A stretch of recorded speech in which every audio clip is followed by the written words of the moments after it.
Welcome to Triumphant Thursdays on Tea Time with Afternoon Social. Every Thursday, we talk to ladies who share their stories of achieving amazing things, big and small. They have overcome challenges, defied the odds, and made their dreams come true. Grab your favorite cup of brew and join us as we lift each other up and inspire each other to reach for the stars. Good afternoon and welcome to Tea Time with Afternoon Social.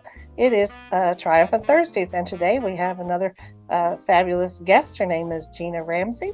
She's an authorpreneur who's written the book Gloveboxes and Embracing Life When Life Goes Up in Flames. She's a medical school worker, a licensed social worker. She uses humor to encourage and create success, as well as actionable strategies. So we're going to have a great conversation with her today. And today she's going to share with us about checking off her bucket list and how she checked it off to turn into a business and be a successful entrepreneur and author. So good afternoon, Gina, and how are you today? I'm doing great. Thanks for having me on the show. I appreciate it. Well, I'm going to turn it over to you. You said checking off your bucket list. So this was a big bucket list item to get your book written. And so I'm just going to kind of explain how you got to that point and how you got to check that item off. Yeah, thanks. So we moved from the Chicagoland area to Wisconsin in 1992. And when we moved here, we started having all these crazy things happening, what I call Murphy's Law happenings. If it'll happen to us. And as things unfolded, and some of it was Murphy's Law, some of it was poor decision making from our end. Yeah. But either way, it was just a series of mishaps that continued to happen. And I would tell these stories to friends and other family members, and they would say, "Oh my gosh, you have to write a book one day." And I said, that would be so cool to write a book with all these stories because they're so crazy. So it was probably about 22, 23 years ago, we actually did have a glove box that burnt up. And at that moment, I said, you know what? That is going to be the title for my book. I am going to do this book. So I sat down at my computer and I typed up a little table of contents of story ideas, like story titles, kind of catchy phrases and stuff. Right. And I printed that off and I put it inside of a manila folder that says Burnt Glove Boxes. I wrote it on the outside with marker. And I took that everywhere I went. I took it on vacation. If we did weekend trips, I always had it I carry a bigger bag. So I would always keep it in there with the thought that I was going to write the book. But if that didn't happen, at least, when you're on trips and doing things, there's always something that goes wrong, at least in our world. So I figured at most I would jot down those ideas as well. And then I started talking with people and they were like, "Oh my gosh," I'd tell them a story and, "Oh, I've got a story for you." So they have Murphy's Law stories. So I would jot their stories down as well. And so in 2021, and again, through all of these years, I've had friends say, "When are you going to write the book? When are you going to write the book?" It's one of these things where they say if you're planning on doing something, always tell somebody, because then they hold you accountable, and that's exactly what happened.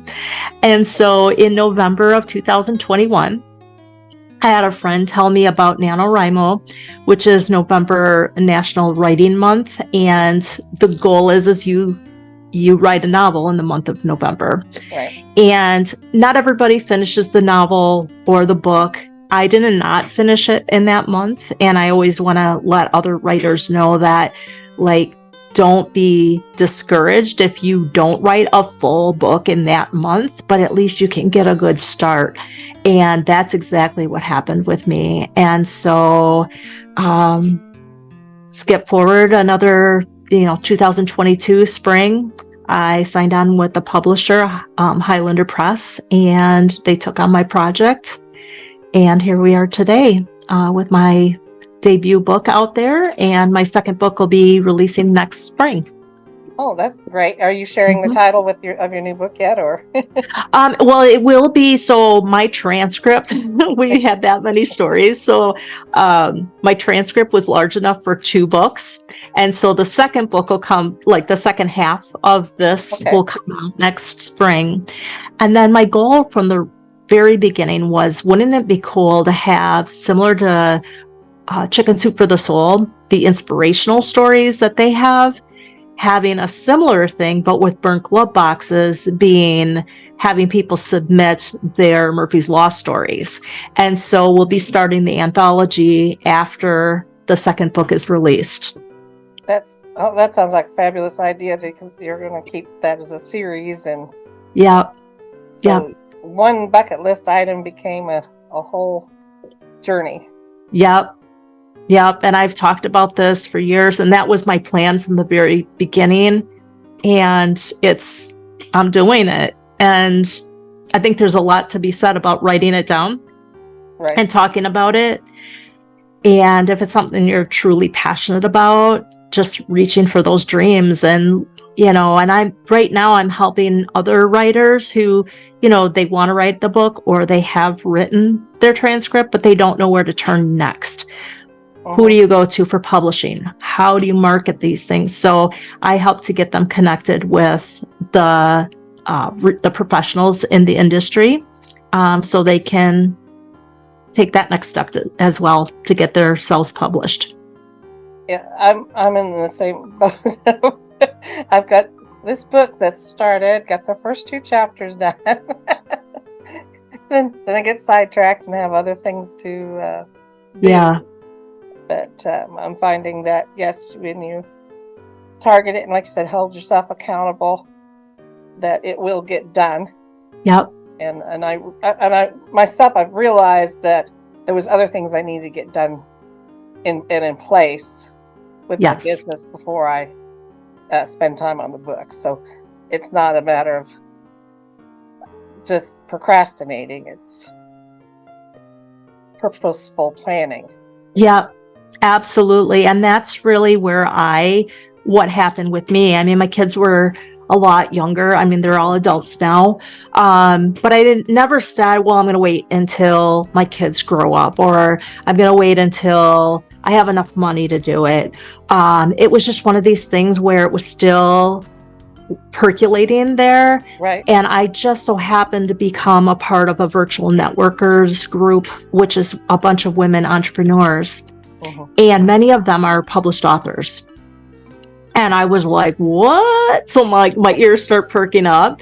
Yes. And so then after I wrote it, the Chief Inspiration Officer of Highlander Press, Debbie Keevan, she's part of my chapter that I'm in with this networking group. And so I asked her if she would be willing to take a look at my transcript, or at least a sample, and she was in agreement to do that. And she absolutely loved what I had and my ideas. And so a lot of people, they go through those denial letters and stuff like that. I was very, very fortunate. I feel so blessed that she took on the project. But it just seems like the doors open when it was time. Right. You're talking about percolating. It makes me reminds me of steeping a cup of tea. You have to let the hot water steep in the tea before it's ready to drink. Yeah. Yes, absolutely. Right. So this is your next project. Are you planning on using like a website or doing support groups or other things with along with this then, or? Yeah, so I already have my website. I'm learning so much as I go along. I didn't know anything about any of this. I just started writing, which, you know what? I think that's okay. And I'm learning as I go along. But my website is www.ginaramseyauthor.com. So my book is on there. The link to my Substack blog, which is called What's Mishappening. I got to get going on writing those. Right. But with everything I'm doing. But yeah, so I have that going. I am on social media platforms, and really that was one thing I learned. Like, this is the stuff you need to do now before you release the book. This is a business, and you have to treat it like a business. And then the other things that I'm doing is I am a facilitator. I attended the Irma Bombeck conference last October, and so it was the virtual conference. And so a lot of the people who attended virtually said how much they wanted to have a humor writing networking group.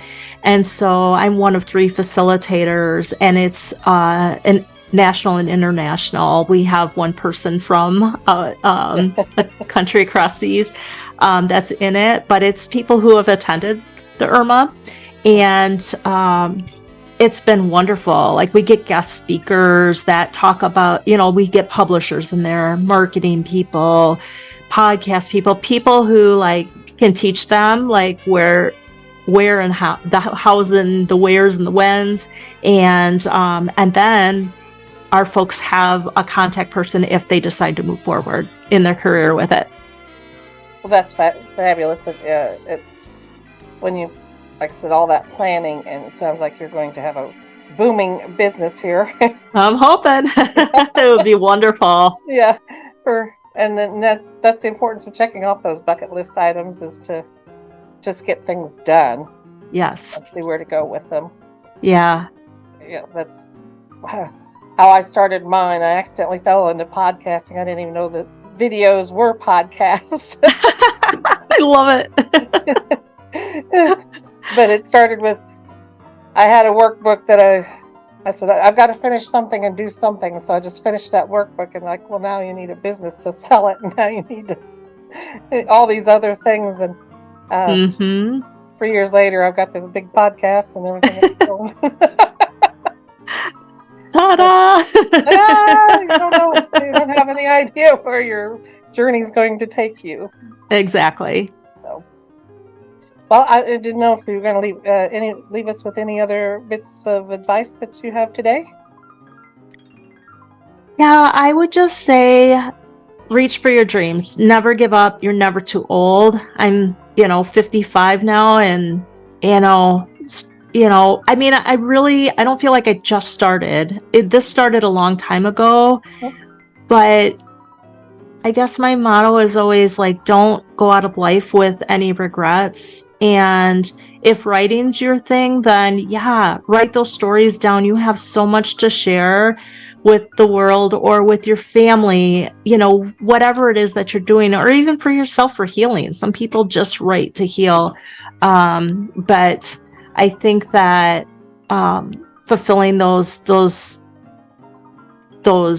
items on your bucket list really help you to create peace. One place that I recently went last October, my top bucket list trip was the Swiss Alps. Oh. And my daughter and I went.